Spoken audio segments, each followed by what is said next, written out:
மற்றும் ஒரு அண்மை செய்தி. உச்சநீதிமன்ற உத்தரவை தொடர்ந்து மேற்கு வங்கத்தில் எஸ்ஐஆர் பணிகளுக்கு 150 நீதிபதிகள் நியமனம் செய்யப்பட்டிருக்கின்றனர். தேர்தல் ஆணையத்துக்கும் மாநில அரசுக்கும் இடையே நம்பிக்கை இல்லை என்பதை சுட்டிக்காட்டி எஸ்ஐஆர் பணிகளுக்கு நீதிபதிகளை உச்சநீதிமன்றம் நியமித்து உத்தரவிட்டிருக்கிறது. மேற்கு வங்க எஸ்ஐஆர் பணிகளுக்கு 150 மாவட்ட மற்றும் அமர்வு நீதிமன்ற நீதிபதிகள் நியமனம் செய்யப்பட்டுள்ளனர். கொல்கத்தா உயர்நீதிமன்றத்திலிருந்து ஓய்வு பெற்ற 7 நீதிபதிகள் நியமிக்கப்பட்டிருக்கின்றனர். வாக்காளர் பட்டியல் தயாரிப்பு பணி நீதிபதிகள் மேற்பார்வையில் நடைபெறுவது இதுவே முதல் முறையாகும். உச்சநீதிமன்ற உத்தரவை தொடர்ந்து மேற்கு வங்கத்தில் எஸ்ஐஆர் பணிகளுக்கு 150 நீதிபதிகள் நியமனம் செய்யப்பட்டிருக்கின்றனர். தேர்தல் ஆணையத்துக்கும் மாநில அரசுக்கும் இடையே நம்பிக்கை இல்லை என்பதை சுட்டிக்காட்டி எஸ்ஐஆர் பணிகளுக்கு நீதிபதிகளை உச்சநீதிமன்றம் நியமித்து உத்தரவு பிறப்பித்திருக்கிறது. மேற்கு வங்க எஸ்ஐஆர் பணிகளுக்கு 150 மாவட்ட மற்றும் அமர்வு நீதிமன்ற நீதிபதிகள் நியமனம் செய்யப்பட்டிருக்கின்றனர். கொல்கத்தா உயர்நீதிமன்றத்திலிருந்து ஓய்வு பெற்ற 7 நீதிபதிகளும் நியமிக்கப்பட்டிருக்கின்றனர்.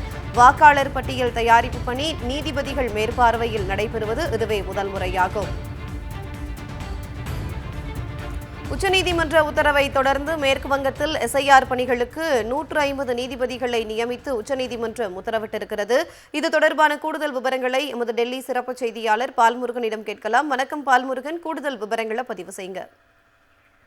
அதாவது உச்சநீதிமன்ற உத்தரவை தொடர்ந்து தற்போது மேற்கு வங்கத்தில் தேர்தல் எஸ்ஐஆர் பணிகளை கண்காணிப்பதற்காக 150 மாவட்ட நீதிபதிகள், அமர்வு நீதிபதிகள் நியமிக்கப்பட்டிருக்கிறார்கள். இது தவிர 7 ஓய்வு பெற்ற கொல்கத்தா உயர்நீதிமன்ற நீதிபதிகளும் தற்போது நியமிக்கப்பட்டிருக்கிறார்கள். 2 நாட்களுக்கு முன்பாக உச்சநீதிமன்ற மேற்கு வங்க எஸ்ஐஆர் வழக்கை விசாரித்த போது தேர்தல் ஆணையத்திற்கும் மாநில அரசுக்கும் நம்பிக்கை இல்லாத நிலை நீடிப்பதாக தெரிவித்தனர். இதனைத் தொடர்ந்துதான் நீதிபதிகள் கண்காணிப்பில் எஸ்ஐஆர் பணிகள் நடத்த வேண்டும் என்று உத்தரவிட்டிருந்தது.